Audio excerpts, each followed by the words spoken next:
भव्य जीव आत्माओं, तमसो मां ज्योतिर्गमय इस सत्संग के अंतर्गत आप और हम सब मिलकर के समंतभद्र आचार्य गुरुदेव के द्वारा रचित रत्नकर्ण श्रावकाचार्य पर स्वाध्याय और विचार कर रहे हैं। समंतभद्र आचार्य देव ने इस ग्रंथ के अंदर श्रावकों की आचार विचार का वर्णन किया है। श्रावक श्रद्धावान होता है, विवेकवान होता है और क्रियावान होता है। श्रद्धा से सम्यक दर्शन और विवेक से सम्यक ज्ञान और क्रिया से सम्यक चारित्र, यह अर्थ निकलता है। हमारे तीर्थंकर भगवंतों ने अपनी दिव्य देशना में जीवों के कल्याण के लिए, उन्हें सच्चे सुख की प्राप्ति के लिए दुखों से समुद्र से निकालकर सुख के स्थान में ले जाने के लिए धर्म का हमें उपदेश दिया। और वह धर्म वही धर्म हो सकता है जो कर्मों का नाश करके हमें उत्तम सुख में ले जाए। तो हमें जिज्ञासा होती है कि वह धर्म कौन सा होगा। तो धर्म के बहुत नाम हो सकते हैं, लेकिन मुख्यतः सम्यक दर्शन, सम्यक ज्ञान और सम्यक चारित्र, इन तीनों की जो एक रूपता होती है, इन तीनों के समागम पर जो आत्मा के स्वभाव हैं, आत्मा के गुण हैं, जब प्रकट होते हैं, वह धर्म नाम पाते हैं। धर्म कोई ऐसी चीज नहीं है जो हम खरीद के ले आएंगे या हम खेती कर लेंगे या खदान से निकाल लेंगे। हमारे अंदर ही वह धर्म विराजमान है, जिनके कारण वह धर्म हमारा प्रकट नहीं हो रहा है। उन कारणों को हम दूर करें, उन कारणों को हम हटाएंगे तो वह धर्म हमारा प्रकट हो जाएगा। उस धर्म को प्रकट करने के लिए बाह्य निमित्त के रूप में हमें 3 प्रबल निमित्त मिले हैं। नंबर 1, सच्चे देव, सच्चे शास्त्र, सच्चे गुरु। इन 3 के निमित्त से हमें सम्यक दर्शन, सम्यक ज्ञान, सम्यक चारित्र की प्राप्ति होती है। वीतराग, सर्वज्ञ, हितोपदेशी, 18 दोष से रहित, लोकालोक को जानने वाले, स्व पर उपकारी, जो हमारे तीर्थंकर भगवान हैं, वे हमारे सच्चे देव होते हैं।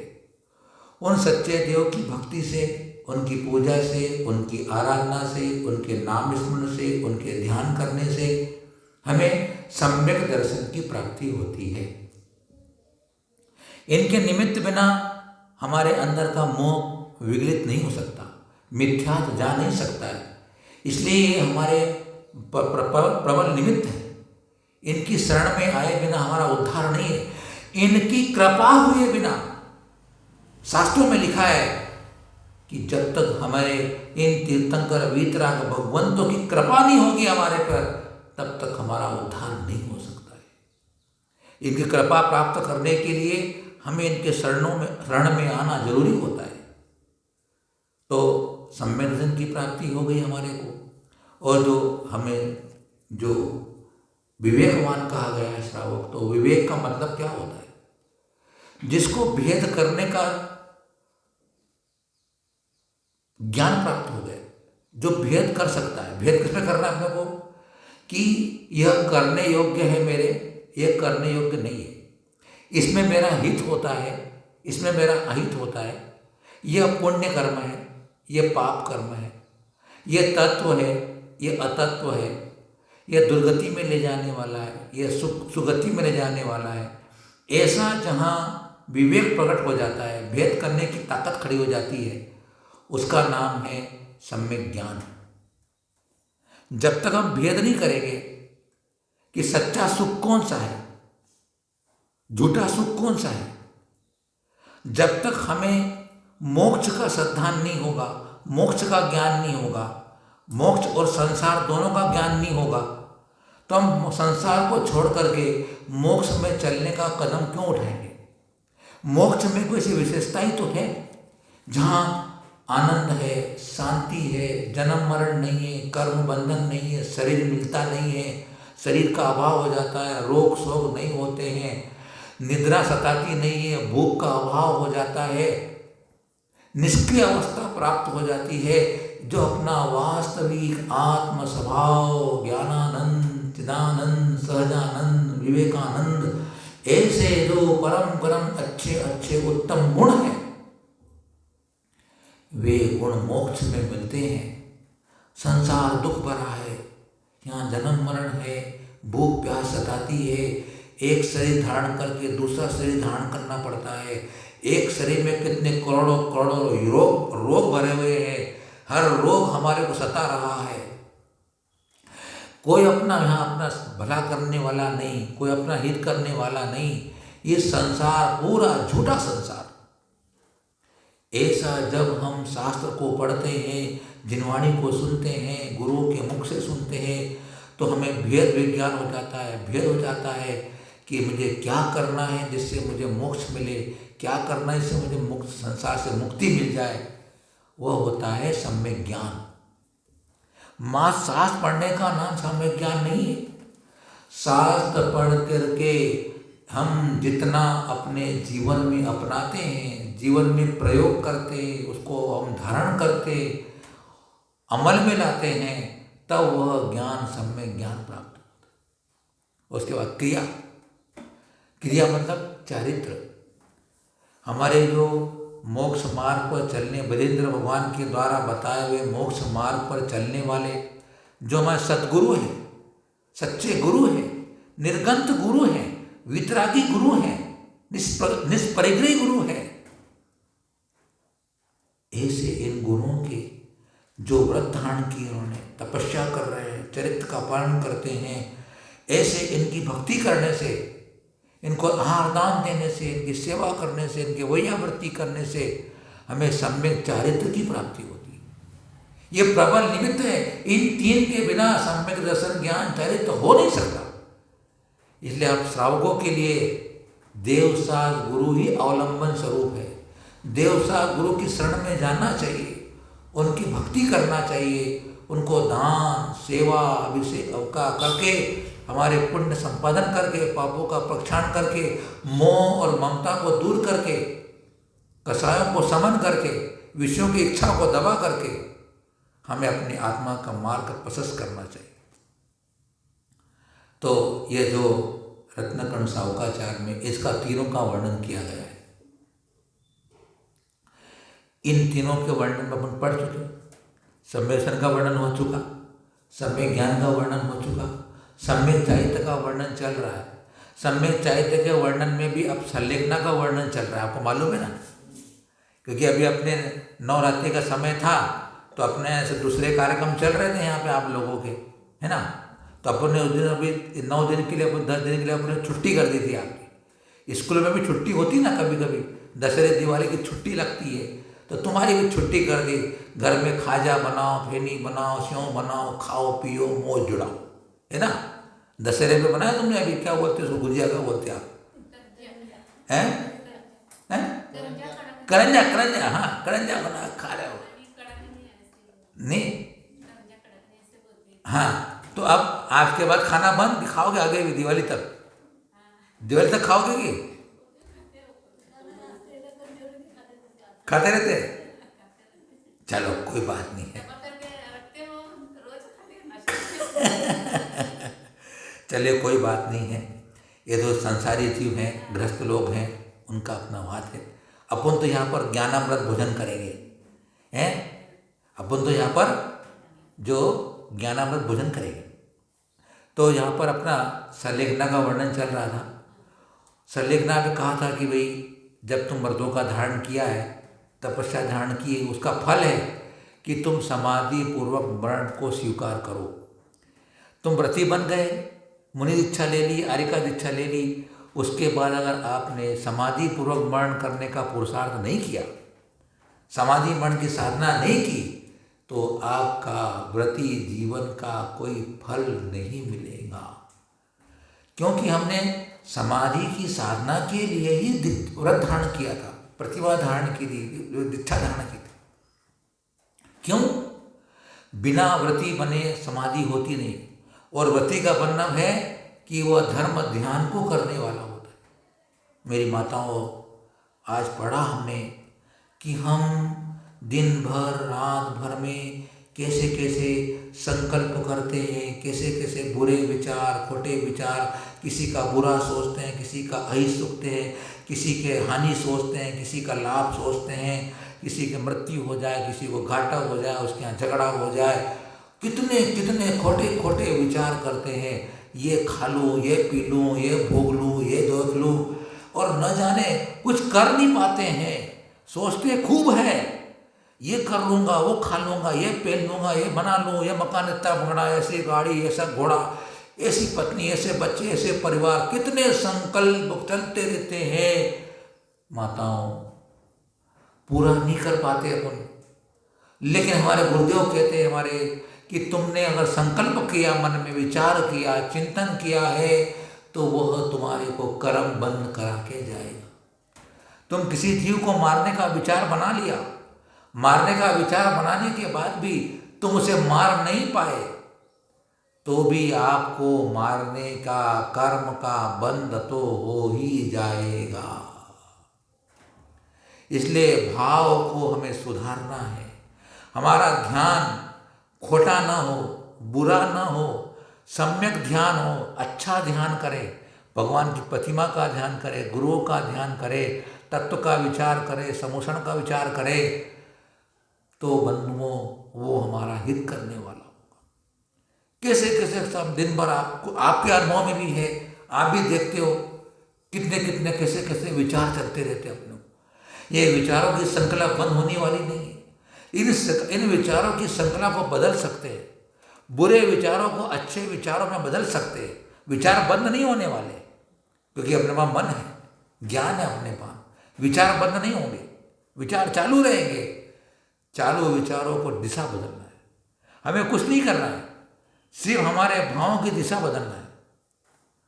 दिशा बदल देंगे, हमारा मार्ग सही हो जाएगा। अपने को पापों का वर्णन बताया था, 5 पाप बताए थे, हिंसा, झूठ, चोरी, कुशील, परिग्रह। तो अपन 4 पापों की कथा सुन चुके। आज अपनी एक 5वीं पाप की कथा, छोटी सी कथा है, कहानी है, तो उस पर हम थोड़ा सा विचार करेंगे, फिर आगे बढ़ेंगे अपन।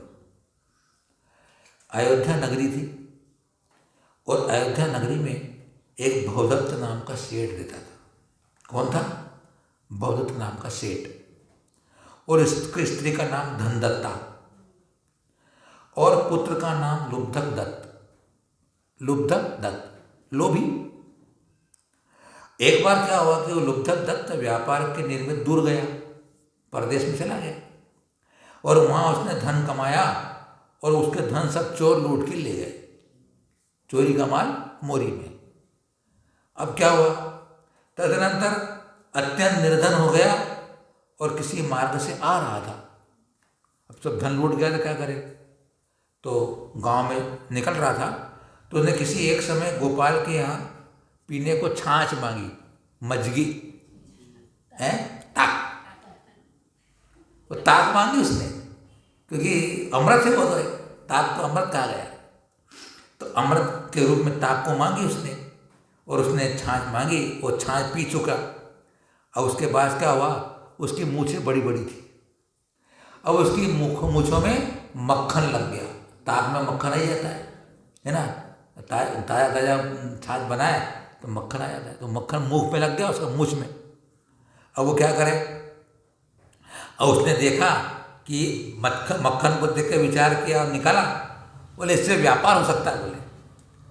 तो वो क्या करता? वो प्रतिदिन मक्खन का संचय करने लगा। रोज छाछ पीने जाता, मक्खन को इकट्ठा करने लग जाता वो। तो वह ऐसा मक्खन को इकट्ठा करके वह उसका नाम हो गया समश्रु नवनीत। मक्खन को नवनीत कहते हैं, तो समझ लो कहते हैं मूछ पर लगे हुए मक्खन को इकट्ठा करने वाला, समश्रु नवनीत। अब वो जैसा मक्खन इकट्ठा होने लगा, अब घी बन गया, उसका घी बना लिया। अब घी बना करके उसने एक मटकी के अंदर भर के रख दिया, है ना। अब आगे की बड़ी मजेदार बात देखो, इतनी अच्छी कहानी देखो। अब क्या होगा, उसका 1 किलो घी बन गया। रोज इकट्ठा करते करते 1 किलो उसका घी बन गया। अब क्या हुआ, ठंडी का मौसम था, और क्या करता था वो, अपने बर्तन, घी के बर्तन को अपने पैरों के पास रखता था, कोई लेके नहीं जाए, अपने पैरों के पास रखता था। अब वो ठंडी का समय आया, तो ठंडी के समय में क्या करता था, झोपड़ी के पास द्वार पर अपने पैरों के समीप अग्नि, यानी गरम गरम रहे, ठंडी का मौसम है तो गरम गरम रहे, तो अग्नि जला के रख देता था। अब वह एक दिन बिस्तर पे पड़ गया ऐसा, बाहर अग्नि जला करके, और घी को अपने पाँव के पास रख लिया उसने। अब बिस्तर पे पड़ा पड़ा विचार करता है कि घी से बहुत धन कमाकर मैं सेठ हो जाऊंगा, सेठ बन जाऊंगा, मैं घी बेचूंगा, मैं बहुत पैसा हो जाएगा, मैं सेठ बन जाऊंगा। फिर बोले कि धीरे धीरे मैं सामंत बन जाऊंगा, महासामंत बन जाऊंगा, राजा बन जाऊंगा, अधिराजा बन जाऊंगा। और यहाँ तक सपने देख रहा है, बिस्तर पर पड़े पड़े सपने ही देख रहा, अभी वो तो चक्रवर्ती बन गया। बोले क्या बन गया, मैं चक्रवर्ती बन गया। अब चक्रवर्ती बन जाऊंगा, फिर होता है चक्रवर्ती बनेगा, मेरा 7 खंड का महल होगा। बोले वो 7 खंड के महल के ऊपर मैं वहाँ सोऊंगा, तो फिर मेरी पत्नी मेरे पास आएगी, फिर मेरे पाँव दबाएगी वो, और पाँव दबाएगी, मैं उसके पाँव दबाएगी तो मैं झिड़क दूंगा, तेरे को पाँव दबाते भी नहीं आता। बोले और सपने में ऐसा देख रहा था, वो उसने पाँव ऐसा मारा, पेट का पाँव को खींचा, देखा तो वो जो वहाँ पर घी रखा हुआ था उसके पाँव के पास में, वो घी की जो मटकी थी उसको पाँव लग गया। अब पाँव लगा तो वो घी पूरा ढुल गया। अब घी जैसे उड़ा तो वो जो अग्नि जल रही थी बाहर, दरवाजे के बाहर, वो सारा झोपड़ी उसकी ध्यान ध्यान जलने लगी। अब जलने लगी तेज घी, देखो फिर आप, और वह वहाँ बेचारा सपने देखते देखते ही वो आग के अंदर झोपड़ी से स्वाह हो गया, जल गया। क्या करे, भागे कहाँ, वो झोपड़ी थी वो तो घास की तो और ढेर लग गई। तो देखो आप, वो इतनी पवित्र अग्नि हो गई। अब देखो अपनी इच्छाओं का कोई परिमाण नहीं किया उनने, सिर्फ सपने देख रहा था। देखो सपने में ज़्यादा कर्म बनते हैं। सपने कभी कभी अपने आते, नींद में कभी सपने आते नहीं जाते, कभी कभी अपने वो सपनों में अपन पुराने न जाने कैसे कैसे प्रसंग याद आ जाते अपने को, पुराने समय के ना। तो सपने में वो राजा बन गया, शादी कर ली, माल बना लिया, हाथ में कुछ भी नहीं आया, राम नाम सत्य हो गया, मर करके दुर्गति में गया। दुर्गति में जा करके फिर कोई योनि भ्रमण करता रहा। ऐसा यह पाप परिग्रह महापाप। सपने में परिग्रह हो जाता है, ममत्व भाव को परिग्रह, मूर्छा परिग्रह, तत्व समझा ना। अगर हमारी किसी भी पर पदार्थ के प्रति यह मेरा है, यह मेरा है, ऐसा भाव अगर कर लेते हैं तो तुम्हारे पास वस्तु हो कि नहीं हो, आचार्य कहते हैं कि भाव से परिग्रह हो गया। भाव ही तो मुख्य अपना है, भावों से अब खेल चल रहा है। भाव बनाता, भाव बिगाड़ता, भावों का संसार है।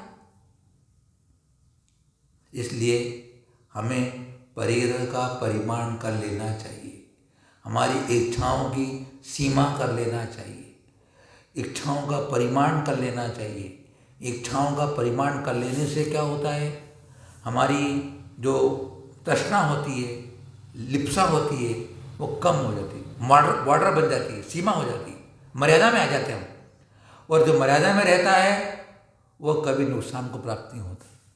देखो नदी जब तक मर्यादा में बहती है तब तक अच्छी लगती है, 2 किनारों के बीच में बहती नदी है।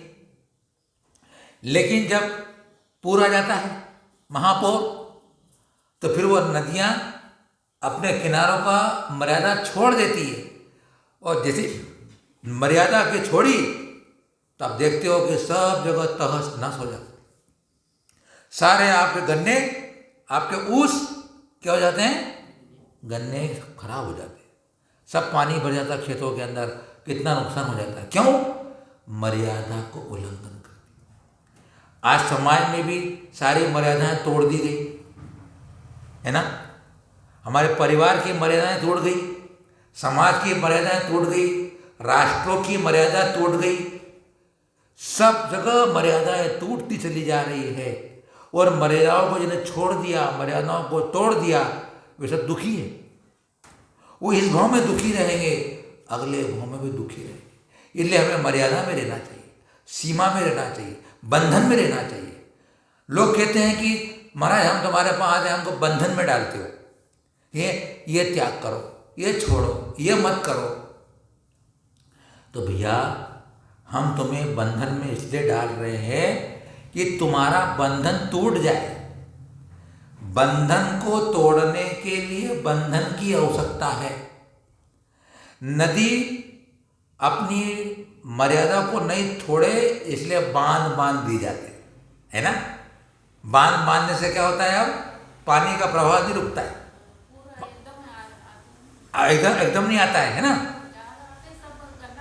हाँ, तो बंधन को तोड़ने के लिए हम आपको बंधन में डालते हैं कि भैया रोज भगवान के दर्शन करना, गुरु के दान देना, जिनवाणी का स्वाध्याय करना, छोटा मोटा त्याग तपस्या करना, गुरु की आराधना करना, जिनवाणी का श्रवण करना, गुरुओं के पास जाकर के सत्संगति करना।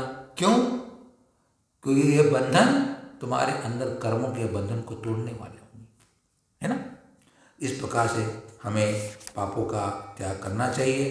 तो अपनी संलेखना का वर्णन चल रहा है, तो संलेखना के वर्णन का अभ्यास करेंगे अपन।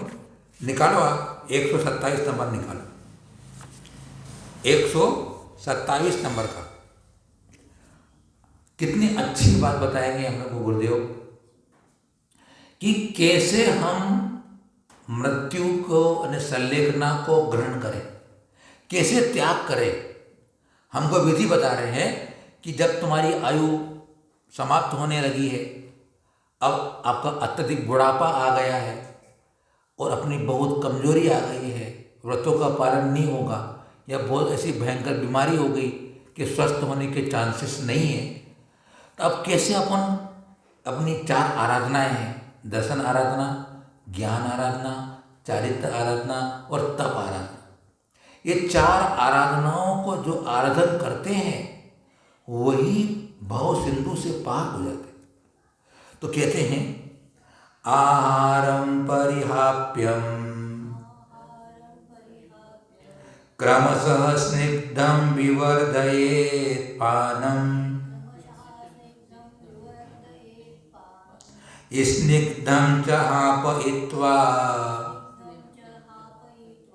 खरपानं पूरयेत् क्रमशः आहारं परिहाप्यम् क्रमशः स्निग्धं विवर्धयेत् पानम् स्निग्धं च हापयित्वा खरपानं पूरयेत् क्रमशः।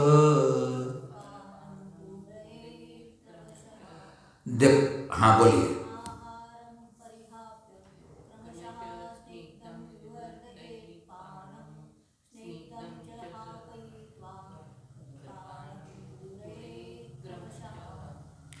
देखो कैसा मरना है, डरना नहीं, कैसे हम जीवन को हम समाप्त करें। पहले बोला आहारम परिहाप्यम, क्रमशः, क्रम से पहले आहार को परिहाप अने छुड़वा कर, दाल, रोटी, भाजी, तरकारी, इनको बोलते आहार।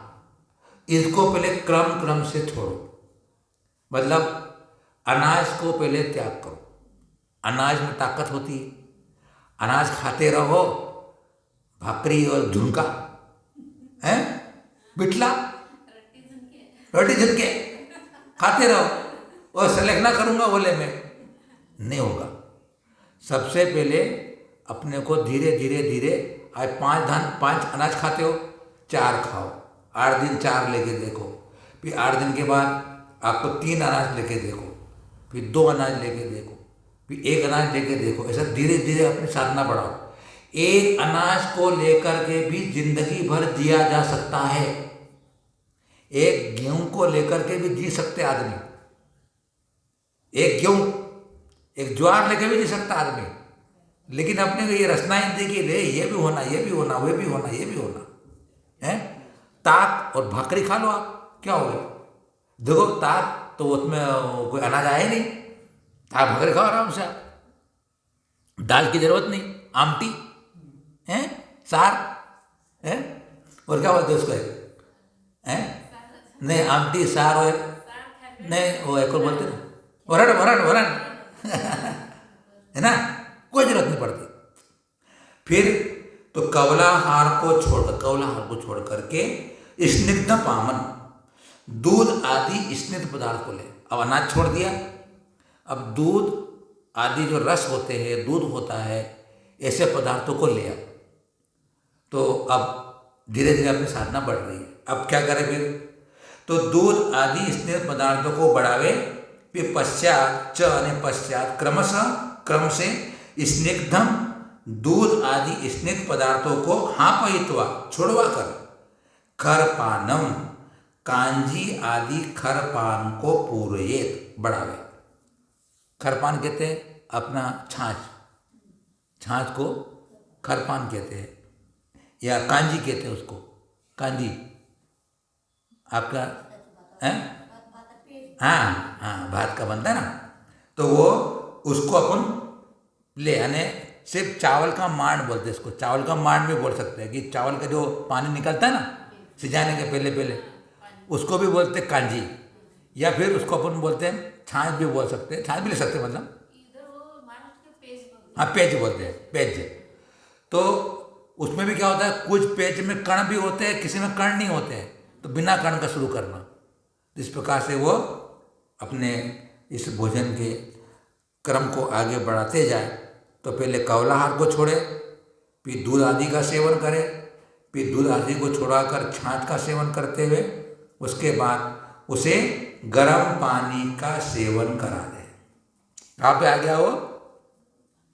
गर्म पानी उसको दे।